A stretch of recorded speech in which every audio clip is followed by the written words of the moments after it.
And the question says you were called to review a 28-year-old woman in first trimester who had a missed abortion and was evacuated. She later developed fever, bleeding per vaginum.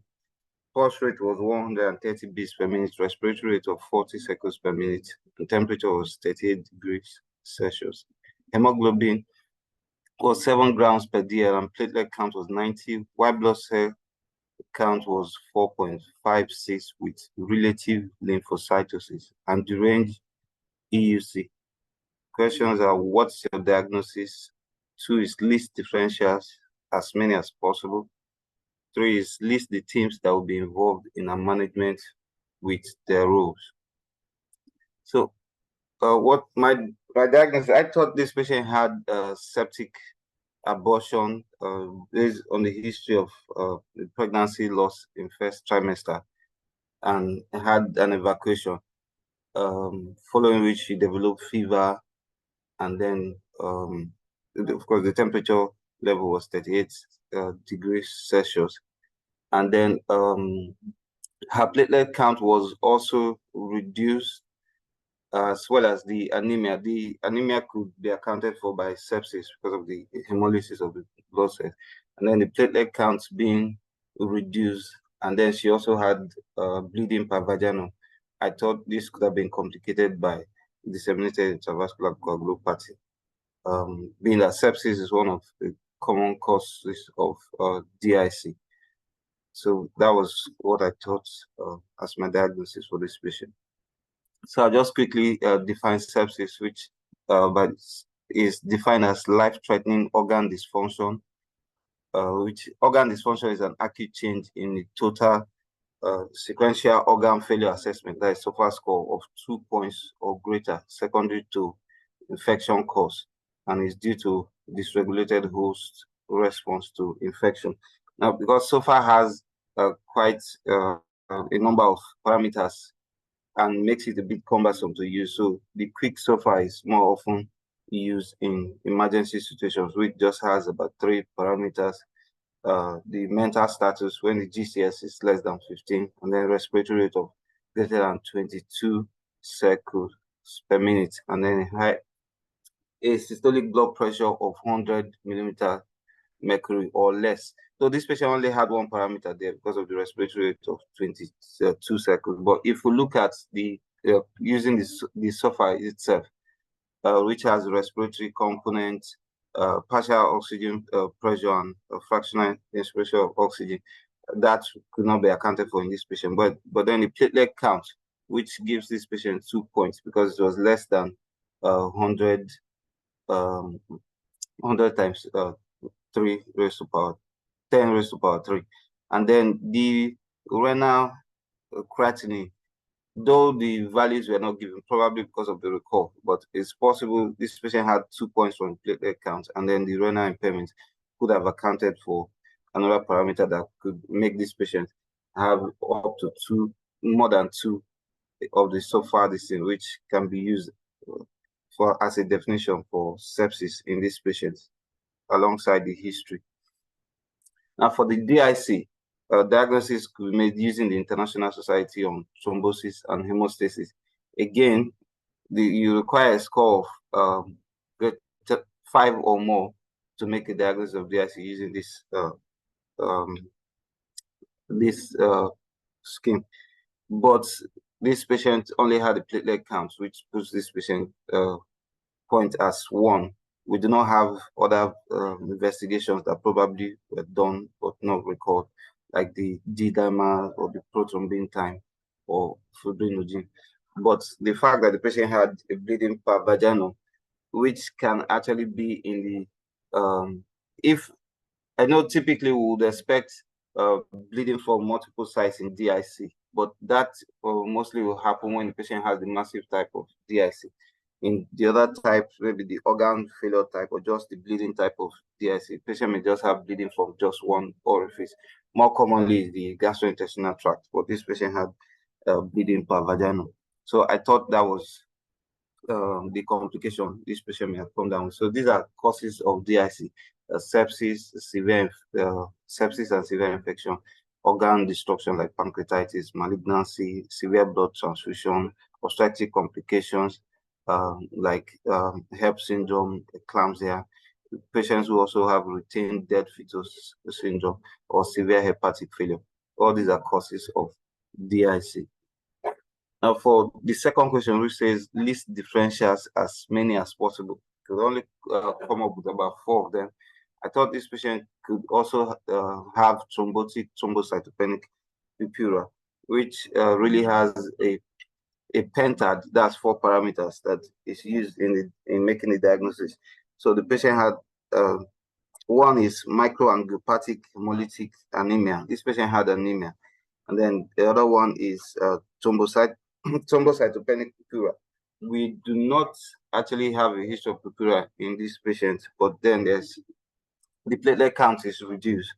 And then AKI is also one of them. This patient had deranged EUC.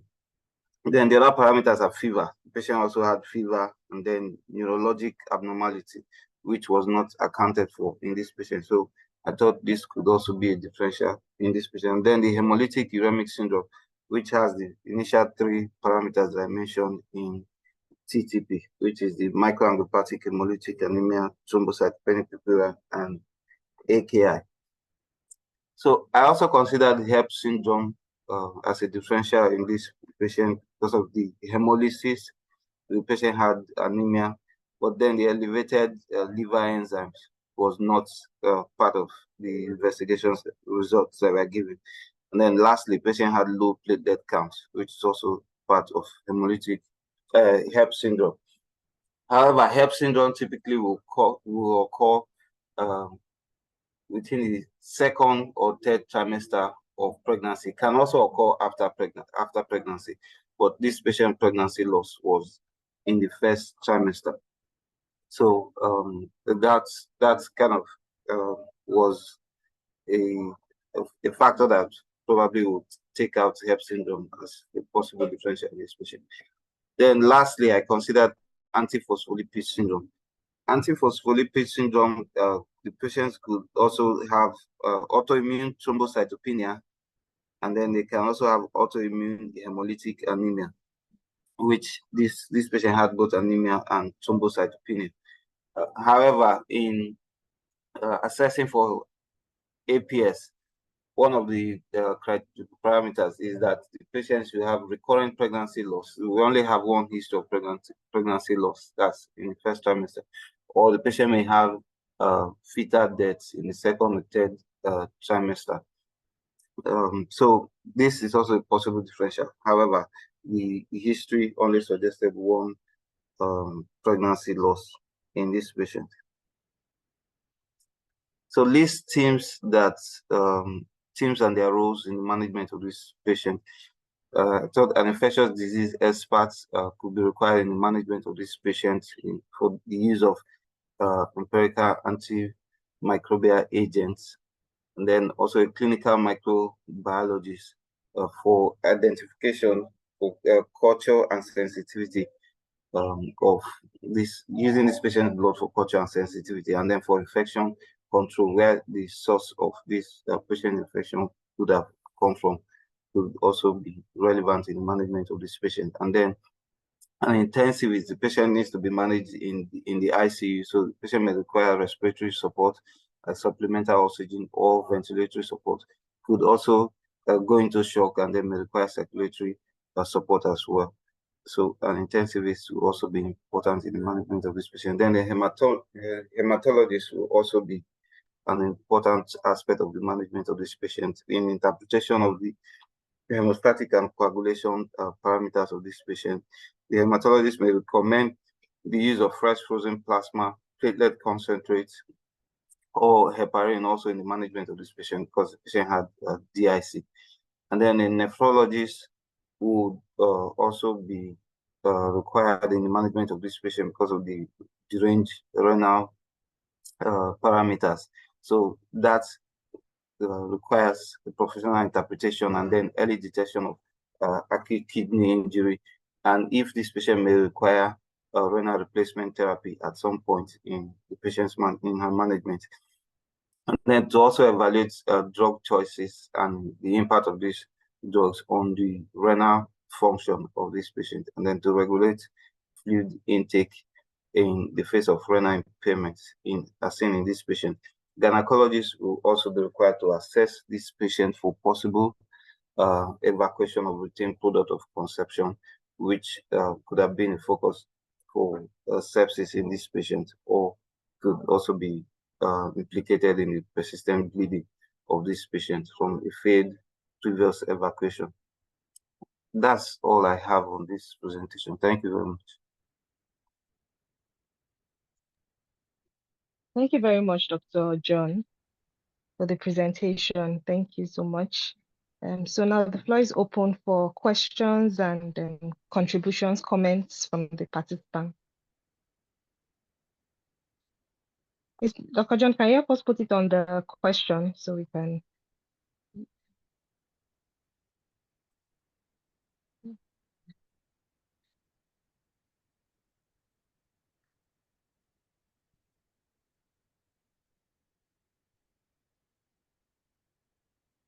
Dr. Temitope, 2 people's hand are raised. Oh, okay. Thank you, ma.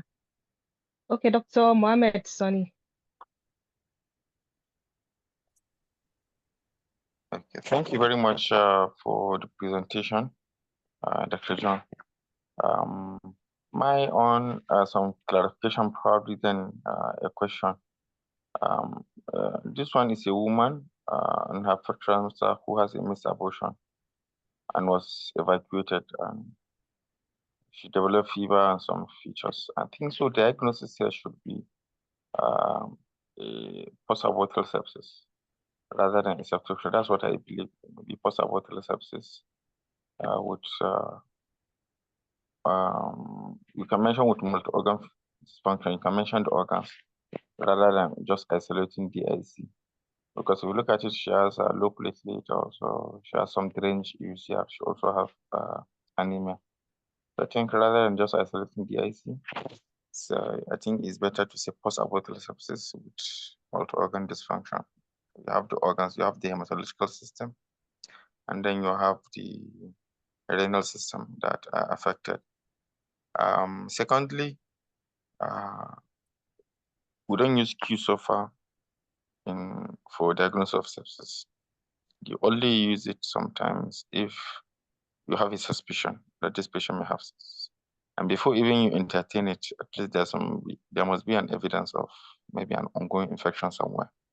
Maybe somebody coming with features of UTI, somebody coming with features of community-acquired pneumonia, somebody coming with features of, let's say, maybe meningitis or upper respiratory tract infection. So you must get a focus first. Then you make a quick assessment. That's why it's called quick so far. You're just seeing whether this patient may likely have a full evaluation for the SOFA or not.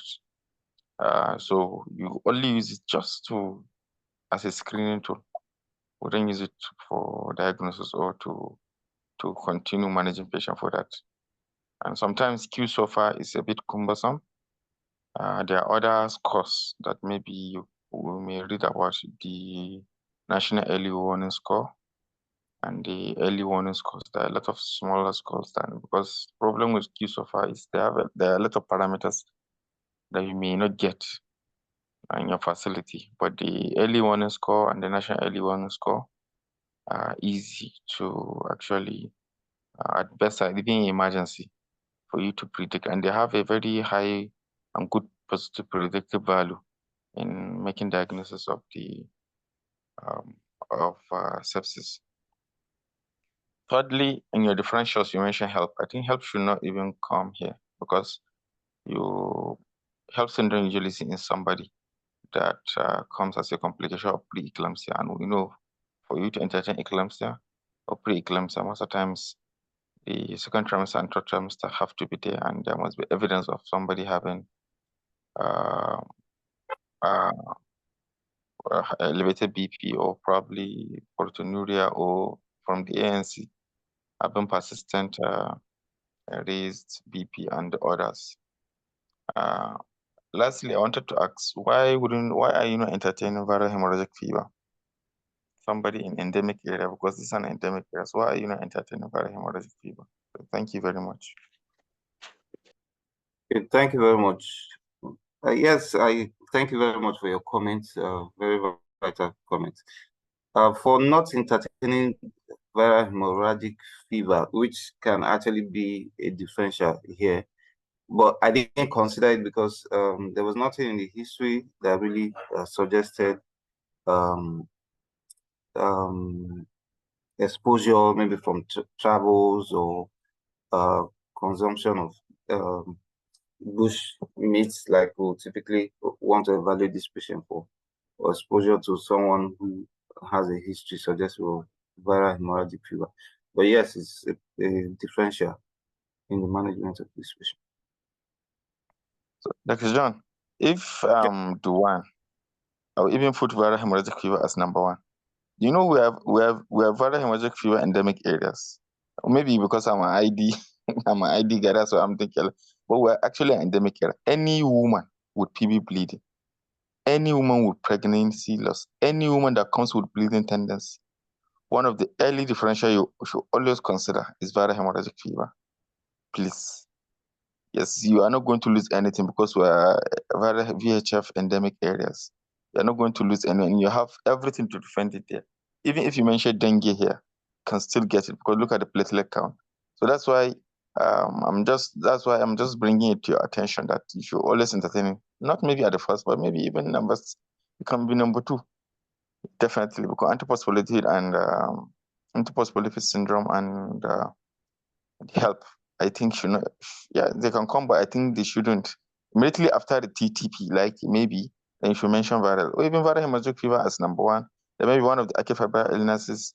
Then maybe the hemolytic uremic syndrome, because sometimes you have to ask yourself why hemolytic uremic syndrome. We know the depression, usually hemolytic uremic syndrome, usually comes from the post GIT infections, and this patient doesn't have any history of even having GIT infection or diarrhea or something. And so, there is nothing suggestive, there's nothing leading likely to show this, but because TTP is there, so HUS maybe can be entertained as a possibility, but I think viral hemorrhagic fever need to be there. I agree with you. It's a strong differential, yes, in management of this patient. All right, thank you very much, Chief Momodu. And Dr. Lawrence Adeyeye. My name is Mohammed Sani, not Momodu. Oh, sorry. Mohammed Sani. A good morning, facilitators. Thank you, Dr. John Organ, for a beautiful presentation. Most of the comments I have been made by Dr. Sani Abubakar. However, I will still want to emphasize that in the diagnosis of this patient, the one you gave us is not all encompassing. You're supposed to at least, there's evidence of the range UCR based on the scenario that they gave us. You're supposed to include that the patient has acute kidney injury as part of your diagnosis. It could be a post-abortal sepsis complicated by DIC and acute kidney injury, just based on what my other colleague have said. In addition to that, in your differential diagnosis, as you have said, it's good to mention viral hemorrhagic fever, because if you look at WBC they gave us, they say it has relative lymphocytosis. So most likely might be dealing with something that is not bacterial infection yet.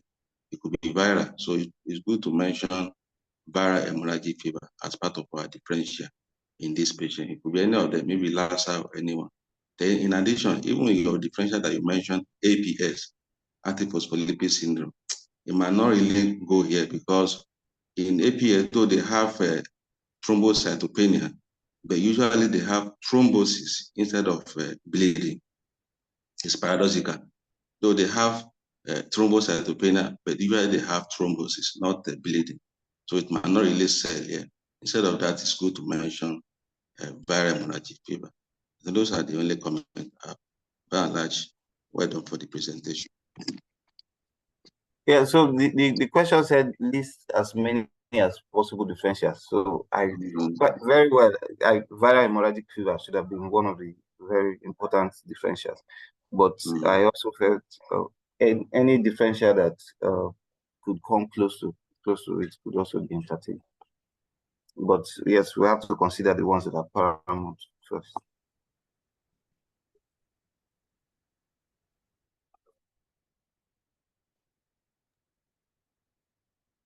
Thank you, Florence, for the contribution. Let me go through the chat. Okay, we have thank yous from Dr. Sonia Abubakar, Dr. Olaiton, Dr. Blessing Azukoye, Dr. Regina, Dr. Amodu. Then Dr. Olaiton added that a gynecologist should be part of the team. Therefore, yes, I mentioned one of the teams. Okay. Then Dr. Chris Ade says thanks, and then should we add AKI to the diagnosis? Well, I didn't bother including the AKI fact. The deranged EUC does not exactly say whether we should whether this patient had AKI, but then being that sepsis was the background diagnosis, we would expect organ affectation. So in this case, the kidneys.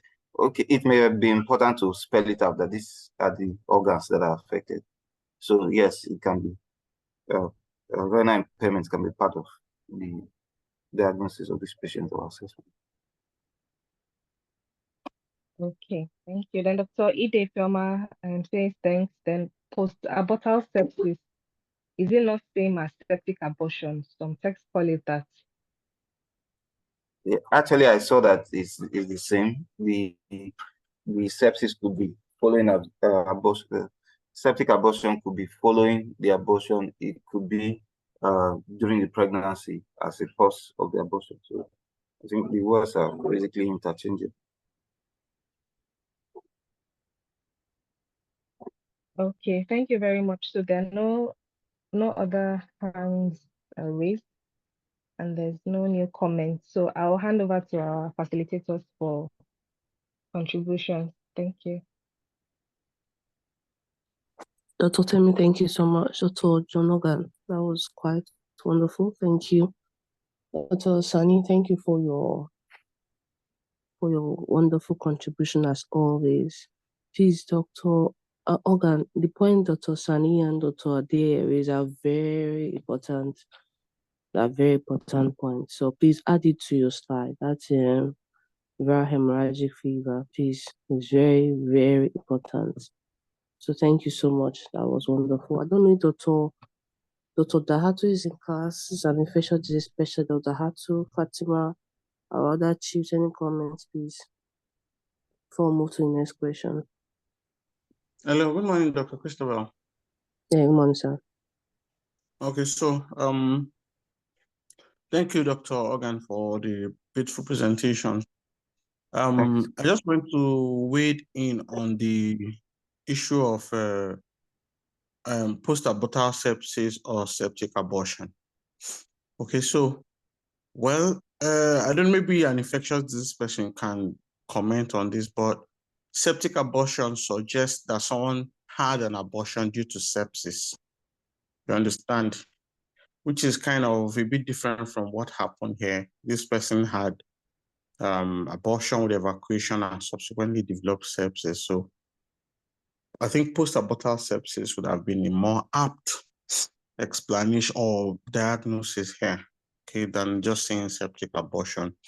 I understand the concepts that, so just to avoid the confusion or whether it is before or during or something. But if you just say post-abortal sepsis, from the way the question came, it's more post-abortal sepsis would be a better way to describe it, okay, than to just say septic abortion. Okay. Thank you. All right. Yes. Now, again, considering adding AKI to the diagnosis and maybe DIC, sometimes it depends on what the examiners want, but Dr. Organ is right to say that just saying deranged creatinine does not mean AKI, okay? It only suggests a possibility. Okay, so of course, maybe it was put there just so that you say AKI, okay, or maybe it was put there so that you understand that multiple organs are involved already. Okay, sometimes if you just say severe sepsis, it might actually capture. I think severe sepsis is when all those other when there's organ involvement, or especially multi-organ involvement. That's why you say severe sepsis. Maybe if you just say severe sepsis, might capture everything. Okay, so I really want an infectious disease person to talk about this part of it. So, and as I said, sometimes it depends on the mindset of the person setting the exam. Maybe they want you to actually mention the specific organs that have been involved in your diagnosis, which is still okay. So there's really no hard and fast rule about it. Most of the time, it depends on what is required. Okay. As we usually do, would have loved some in-house commentary, as in participant commentary. Okay. As in, I'm sure you understand what I mean, Dr. Christopher. Yes, I do, Okay, sir. so that's just what I wanted to say. Okay. All right. Dr. Tahatu, I don't know if Tahatu is in class. I don't know. Maybe he's not supposed to speak. Yes, ma. Good morning, ma. Yeah, yeah. Hello. Hello. Good morning, ma. Go ahead, please. Yes. Okay. Thank you for the presentation. I think most of the important things has been mentioned, especially by Dr. Muhammad Sani. The issue of viral hemorrhagic fever in the question, I think, is it tough in the list. Looking at the most of the epidemics we had in the country in the subsequent years, almost all of them, they actually came from the pregnant women, most especially those from the northeastern part of the country and even in the southern part of the country. So I think that's why the examiners try to frame the question related to the pregnant women. And like it used to be for the most of the practice question that we've seen so far, the questions are not that direct. In most cases, the prominent system that is projected in the question, in most cases, that's not where the answer is. So you may think that what concerns intermedicine with pregnancy, so it may not be the answer, but actually they projected the somebody that's pregnant. So think of viral hemorrhagic fever and then the subsequent other ones. Thank you. Sorry, Chief, to ask you. So in this case, should we consider viral hemorrhagic fever as the primary diagnosis, or just a differential? Yes, I think if you consider it as your private primary diagnosis, like Lassa is the one commonly associated with the pregnancy and most severe in the pregnant women. So it may not be out of place. Thank you, sir. Thank you. Hello, can I say something? Please go ahead. Go ahead, please. Yeah, now concerning the issue of sepsis, there are a lot of change in definition for sepsis and even sense. And I think the current one is the sepsis 3 consensus, or probably sepsis 3 criteria. And I think the issue of severe sepsis has been phased out, I think, after the sepsis 1, I think 1980 something. I can't remember the years. But I think the issue now is the sepsis 3 campaign and criteria. And actually the spectrum is either you have sepsis or you have septic shock now.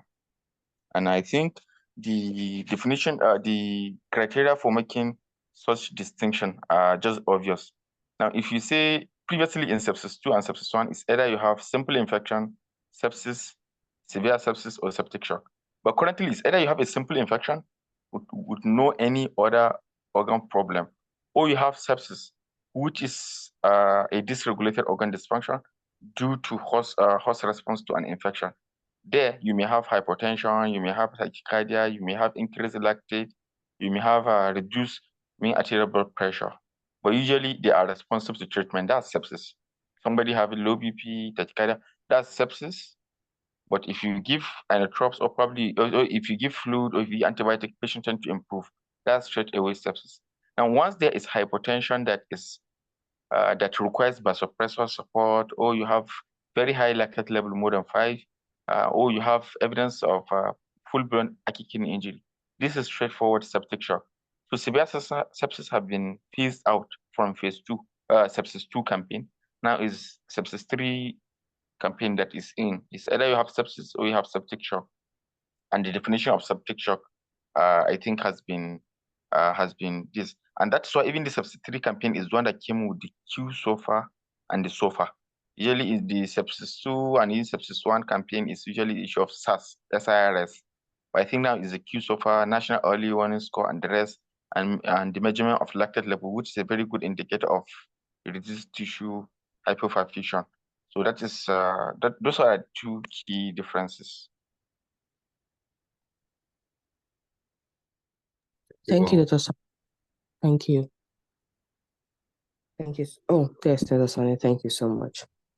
Thank you. I appreciate your contribution. So I think I don't need any more comments from anyone. Yes, but it's just that Dr. Alozie Ewugo, she said what caused the fever is sepsis, not the VHF. The latter can come lower as a potential diagnosis. So that's the comment posted by Dr. Ewugo. Okay, it's fine. It's fine. Let me also clarify that. I'm sorry, please, for coming in frequently. I don't know why we No are problem. pushing VHF down. VHF can come with fever, very high fever. I don't know whether we have seen a patient with VHF. So the fact that the patient comes with fever doesn't mean that it can be VHF, please. Never, in short, the catch in this question. That's why when Dr. Alhatu was saying, as my chief, when he was saying VHF as the diagnosis, yes, you can actually defend VHF. Look at the lymphocyte. The patient has relative lymphocytosis. So, and that's how VHF in the early phase come. They don't usually come with very high leukocytosis. And if you look at the pathogenesis of even VHF, all that, it can explain the anemia, it can explain the renal dysfunction, it can explain the fever, it can explain the change in this, and even it can explain the platelet. So, like me, for general medicine, you can say post-abortal sepsis, but probably if you say VHF, you can actually defend it with no much problem. So please, the fact that the patient has fever doesn't mean the patient will not have VHF, please. Thank you very much. Thank you, Dr. Sani. And I agree with you. I think what we usually tell our residents is that once a patient has its unremitting fever, even if you're not thinking normally, because where we are, we're closer to this Lassa bed. So most time when we start seeing unremitting Lassa is usually our first suspicion. But once there is unremitting fever, it becomes confirmed. I don't know, somebody wants to say something. So I agree with Dr. Sani here. So please, we should not belittle VHF in this particular question. It should be among our differentials.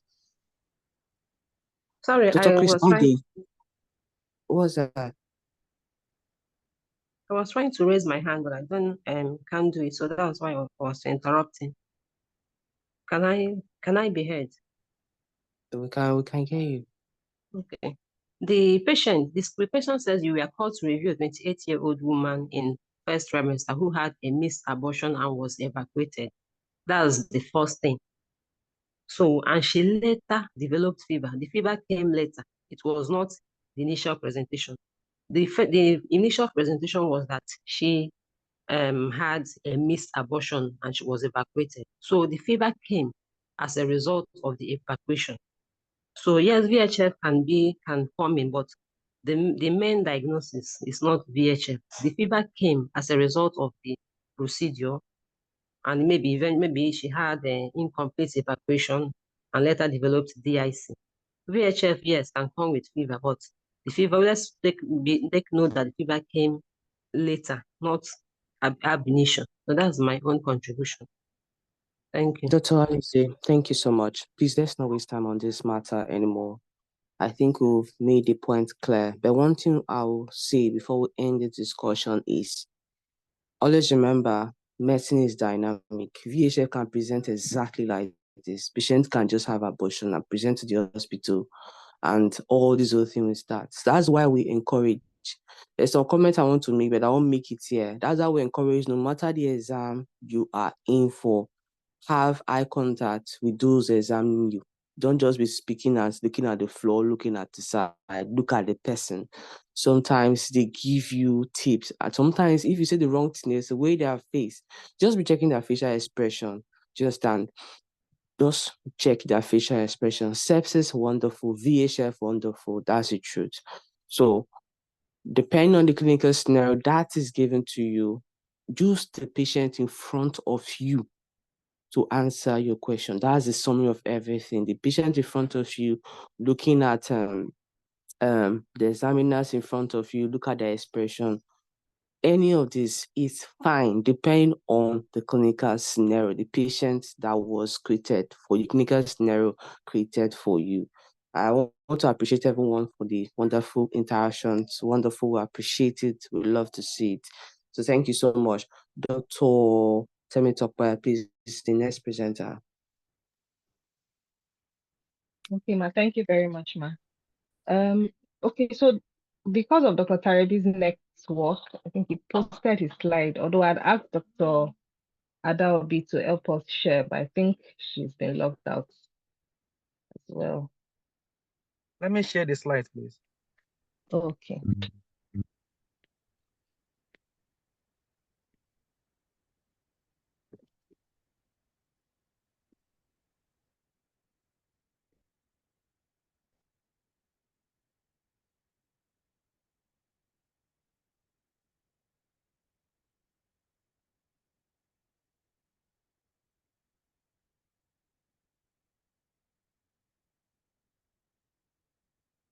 Okay.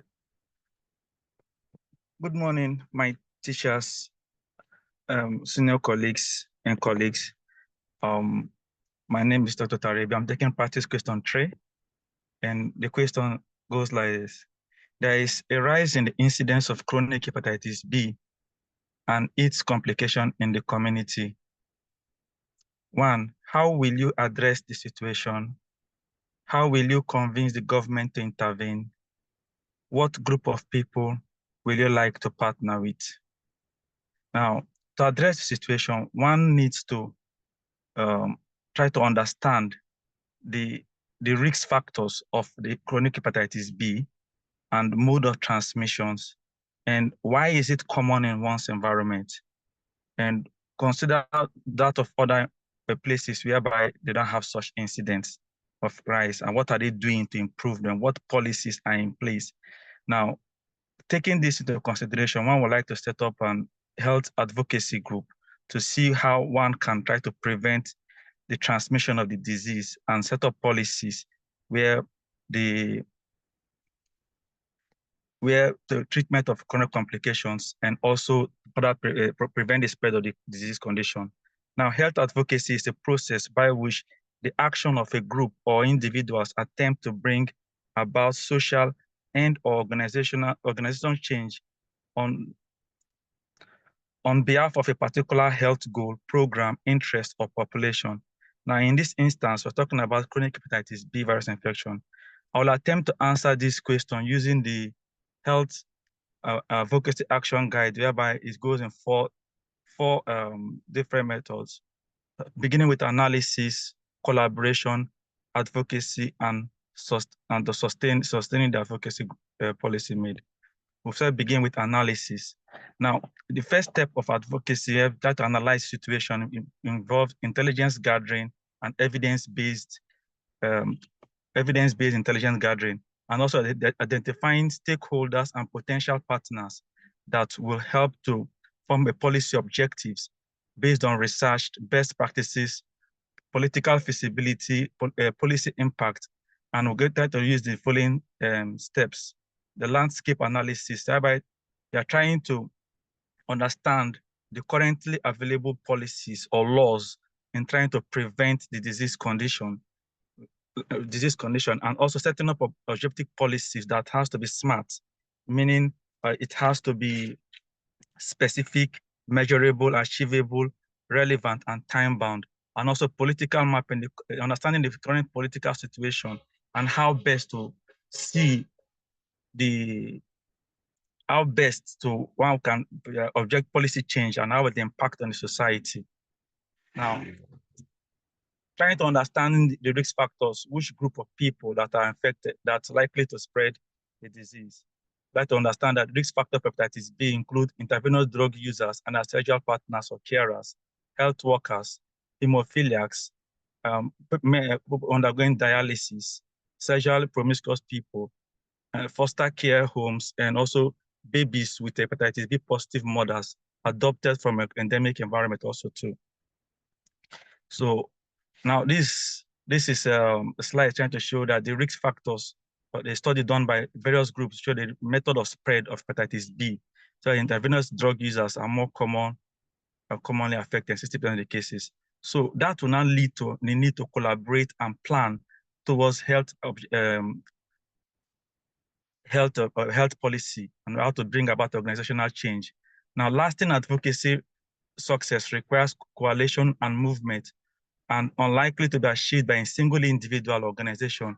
Hence, the need to partner with other bodies. Also assessing the current laws available, the policies, the media landscape, and identifying policies that must be changed, as well as necessary decision makers and ways to reach them. Once analysis is done, it is time to collaborate with strategic partners and build comprehensive and strategic advocacy plan based on this information.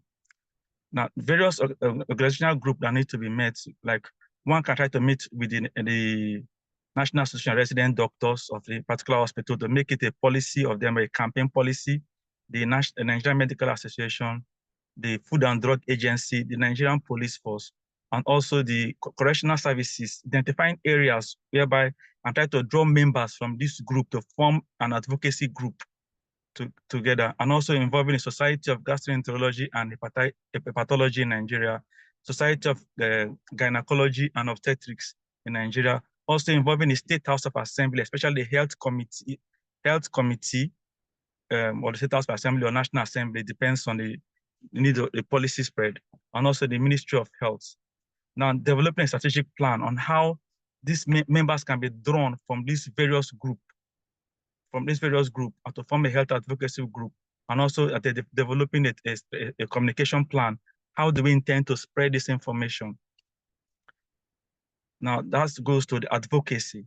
Now, the advocacy simply means a set of strategic and focused actions directed at decision makers. Who are these decision makers, and how do we reach them? And to see how to convince them and influence them. Now, that involves laws, also practices, like for example, intravenous drug users, how to make such policy not to, the drug user not to be like a crime anymore, or to see out people that needs help, and how to see how to provide sterile needles for people that are having such attitude, intravenous drug users. And trying to use, one want to consider how to use social media and also to use the traditional medias.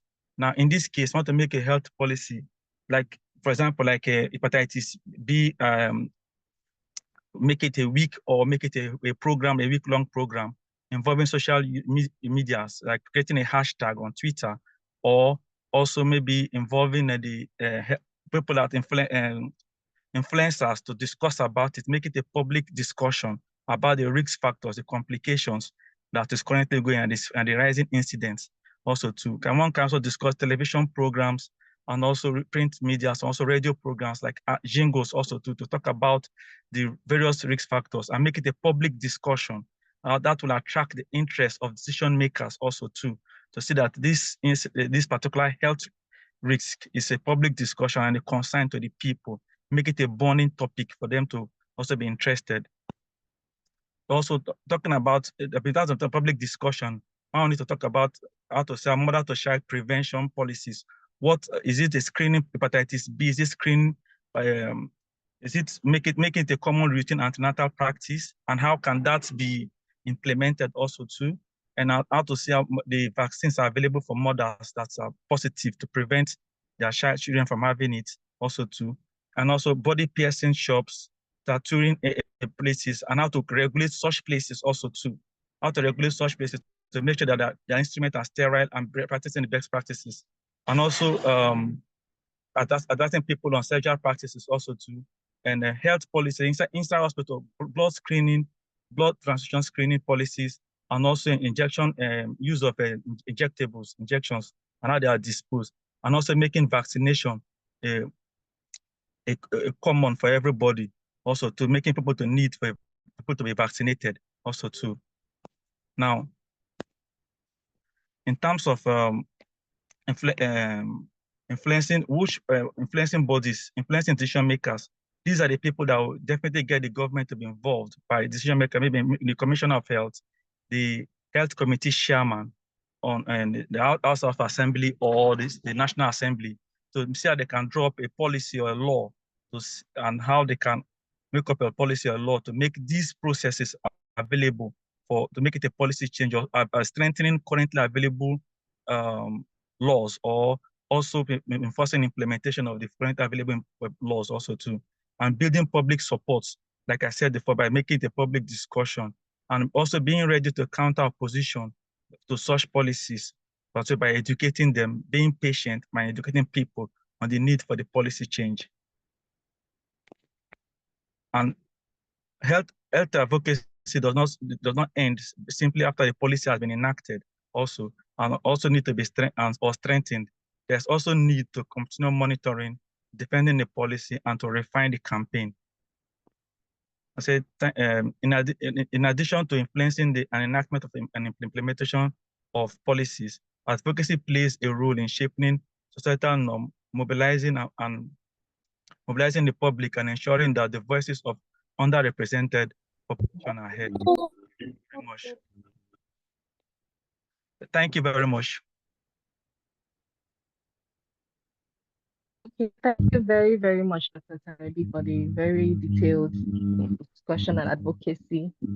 Can you help us put the question while we will entertain comments and contributions from the participants?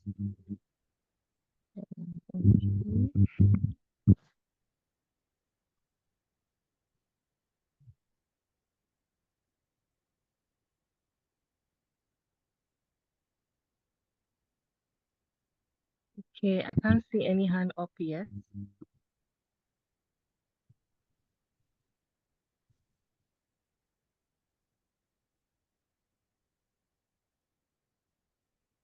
Okay, thank you very much. Dr. Ide Ifeoma posted in the chat that thank you, Chief.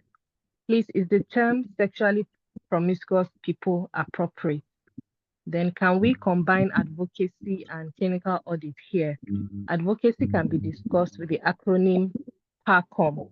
So P stands for prepare, A, alliance, R, resources, C, campaign, O, organizational adaptations, and then M, monitoring results. Okay, maybe I should have used a better time, like people at sexual indiscretions or unsafe sexual practices. That should have been better. Yes, I think a better term. Yeah.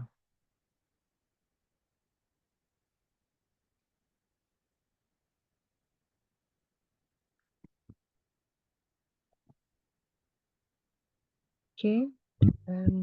The floor is still open for contributions from the participants.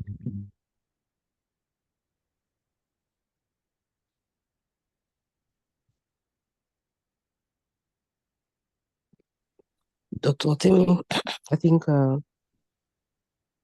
where class is quiet, so I can't move forward.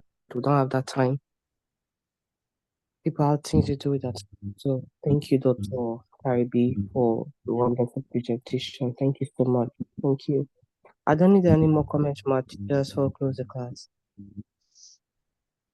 Dr. Ifeoma Ede, thank you for your comments. Just appreciate that. Thank you.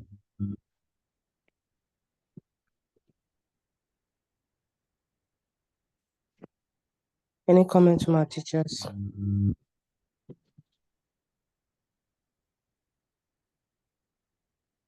So, Dr. Taribi, you, from my end, you did a wonderful job, by the way. So, Thank you. this is purely advocacy. So, thank you so much. Thank you. Thank you. I appreciate your time. We'll prepare for